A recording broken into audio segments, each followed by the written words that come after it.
Hello dear student, welcome. तो responsibility accounting में भी जो बोर्ड में रिपीटेड सम आते जा रहे हैं, राइट। दिल्ली नहीं, मुंबई यूनिवर्सिटी को भी आता है, राइट। बेसिकली इसमें अपने को देखने की कि कौन सा डिवीजन अच्छा परफॉर्म करता है। तो इसमें अपने को RI निकालना है, रिटर्न ऑन इन्वेस्टमेंट, और ROI और RI, रेसिडुअल इनकम। ओके, तो लेट्स बिगिन। तो मैंने क्वेश्चन तुम्हारे यहाँ लिख दिया है। We have given the profit दिया है, और इन्वेस्टमेंट में दो दिया अपने को, ग्रॉस वैल्यू भी दिया, नेट वैल्यू भी दिया। ग्रॉस मतलब टोटल, नेट मतलब डेप्रिसिएशन करके आया है। इन्वेस्टमेंट मतलब जो पैसा लगाया, और नेट प्रॉफिट बिफोर टैक्स जो उन लोगों ने इनकम अर्न किया है। तो ROI का मतलब होता है रिटर्न ऑन इन्वेस्टमेंट, उस लोग ने कितना रिटर्न अर्न किया। ओके, तो तीनों का ROI निकाल देते। अगर मैं एक का भी निकाल देता तो बाकी का आप दो समझ जाएंगे। तो ROI का फॉर्मूला क्या है, इनकम अपॉन इन्वेस्टमेंट इंटू 100 डाल देंगे। ओके, परसेंटेज निकालने का है। तो इधर इनकम कितना है 78,000, डिवीजन ए का कितना है 78 लिखेंगे हम लोग। ओके, और व्हाट इज इन्वेस्टमेंट, हम लोग ग्रॉस वाला सॉल्व कर रहे हैं ना, तो ग्रॉस वैल्यू लेंगे। तो ग्रॉस का इन्वेस्टमेंट कितना है 3,90,000। ओके, फिर इंटू क्या कर देंगे 100 कर देंगे। जब इसको कैलकुलेशन करेंगे तो कैलसी तुमको 20% जवाब देगा, राइट। तो वैसे हम लोग डिवीजन बी का निकालेंगे। डिवीजन बी में कितना नेट प्रॉफिट है 90,000, और investment of gross value 5 lakh है। जब इंटू 100 कर देंगे तो आपको परसेंटेज मिल जाएगा, कितना मिल जाएगा 18%। सिमिलरली डिवीजन सी के लिए भी आप लोग सॉल्व कर लेंगे। वैसे ही हम लोग वापस से ROI सॉल्व करेंगे। इन्वेस्टमेंट फॉर नेट मतलब होता है ये वाली वैल्यू लेंगे, नेट वैल्यू लेंगे। ओके, तो ROI का फॉर्मूला क्या है, कितना इनकम आ रहा है और कितना डाला है इन्वेस्टमेंट इंटू 100। तो अपना इनकम है 78,000 फॉर ए के लिए ना, 78 है, और नेट वैल्यू लेना है इन्वेस्टमेंट का, दैट इज 1,95,000 इंटू क्या कर देंगे 100। जब इसको सॉल्व कर लेंगे तो 40% आ जाएगा। वैसे ROI फॉर बी डिवीजन का निकालेंगे, तो बी डिवीजन का कितना नेट प्रॉफिट है 90 है, 90,000, और इन्वेस्टमेंट कौन सा लेंगे नेट वैल्यू, क्योंकि ROI ऑफ नेट निकाल रहे हैं। तो कितना है 2.5 लाख है ना, 2.5 लाख।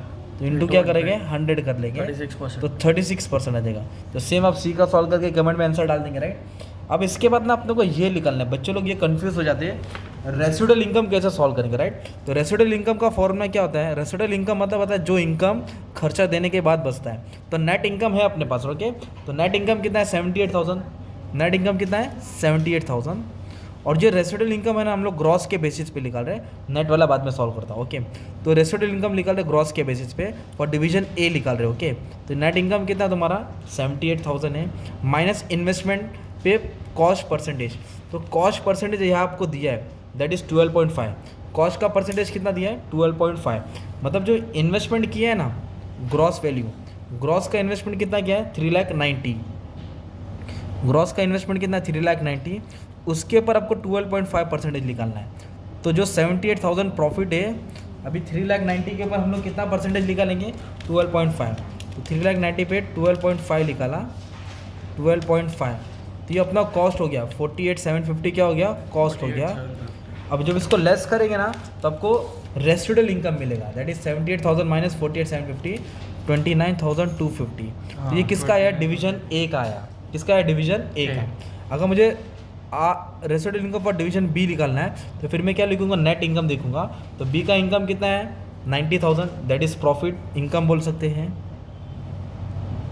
और ग्रॉस वाला निकाल रहा तो ग्रॉस का इन्वेस्टमेंट लिखूंगा 5 लाख। तो 5 लाख पे 5 लाख जो इन्वेस्टमेंट है, कॉस्ट कितना है 12.5, तो कितना आ जाएगा 62,500 आ जाएगा। अब ये दोनों को लेस कर दूंगा 27,500। तो ये कौन सा हो गया बी का हो गया। वैसे आप सी का निकाल देंगे। अभी same residual income net investment पे निकालना है, तो इधर लिखेंगे रेसिडुअल इनकम। तो नेट इनकम मतलब यही रहेगा 78 रहेगा, नेट इनकम कितना रहेगा 78,000 रहेगा। ओके, और माइनस क्या करेंगे इन्वेस्टमेंट के ऊपर कॉस्ट परसेंटेज।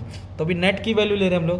तो ए डिवीजन में नेट इन्वेस्टमेंट कितना है 1,95,000, और कितना परसेंट कॉस्ट मेंटेन करना है हम लोग को 12.5%। तो 78,000 के ऊपर अपने को कॉस्ट निकालना पड़ेगा, कितना 1,95,000 के ऊपर 12.5%। तो ये इनका कॉस्ट हो जाता है कितना 24,370, ये कॉस्ट हो गया। अभी दोनों को लेस करेंगे तो अपने को क्या मिल जाएगा इनकम मिल जाएगा 53,625। बस बेसिक यही सब तुमको करना है। तो ऐसे तुम ये ए का सॉल्व किया है, ऐसे बी का सॉल्व करो, वैसे सी का, इधर में ए और बी का सॉल्व किया सी का। तो ये फॉर्मूला याद करना है। ओके, तो रेसिडुअल इनकम क्या है, जो भी प्रॉफिट कमा है उसमें से इन्वेस्टमेंट का कॉस्ट निकाल के इससे माइनस करना है, और ROI का फॉर्मूला क्या है, कितना इन्वेस्टमेंट किया था और कितना रिटर्न्स आ रहा है, इंटू 100 कर देंगे। तो एक अच्छा खासा सम तुम्हारे लिए सॉल्व हो गया। ठीक है, तो थैंक यू वेरी मच। बाकी का सॉल्व कर लेना आप लोग, मैंने नहीं किया, आपके लिए छोड़ दिया। ठीक है। और ये क्वेश्चन इसका स्क्रीनशॉट ले लो, ठीक है। Thank you.